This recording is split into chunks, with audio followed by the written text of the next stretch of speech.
Samantala, mahigit sa 2,000 job vacancy ang inalok ng Department of Labor and Employment sa Davao City bilang bahagi ng 92nd Founding Anniversary ng Kagawaran.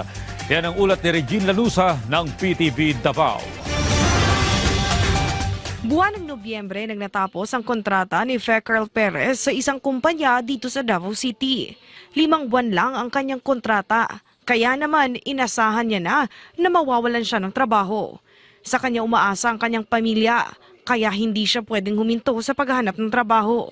Ngayong araw, laking tuwa niya na isa siya sa mga hired on the spot sa isinagawang job fair ng Department of Labor and Employment sa isang mall sa JP Laurel, Bahada, Davao City na bahagi ng pagdiriwang sa ika-72 anibersaryo ng ahensya. Na-hired na, ma'am. Yes, ma'am. Yes, ma'am. Yes, ma'am. Happy ko, ma'am. Na-hired ko. Si May Bermoso naman, ilang kumpanya na rin ang inaplayan sa nasabing job fair. Noong nakarang buwan lang siya na wala ng trabaho dahil sa finish contract. Nangita na dayon ko kay need lang og trabaho. Sa karon na basig na baka sakali lang basig na isa diri matawagan or madawat ko. Mahigit 2,000 job vacancies ang alok ng Dole Job Fair. Higit 1,000 trabaho ay lokal at mahigit 800 ang overseas. May 32 employers din ang sumali at karamihan nag-aalok ng trabahong customer service representative and delivery riders, appointment setters, bookkeeper at iba pa.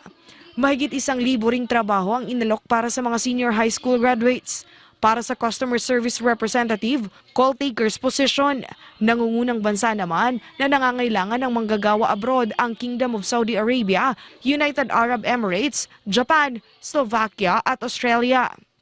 Yes, no, this is a regular and routine programs ng Department of Labor and Employment. No, every time we celebrate that anniversary, we see to it na meron tayong jobs fair, no, to provide opportunities para sa atong mga job seekers diri sa atong kababayan sa Davao. Bukod sa job fair, may turnover din ng iba't ibang programa sa kulang-kulang 200 na mga grupo at asosasyon ng mga benepisyaryo.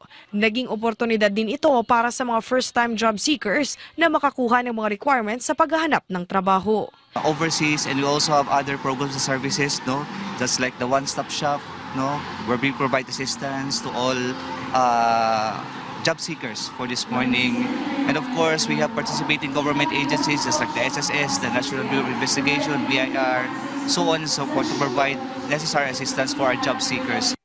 Regine Lanusa para sa Pambansang TV sa Bagong Pilipinas.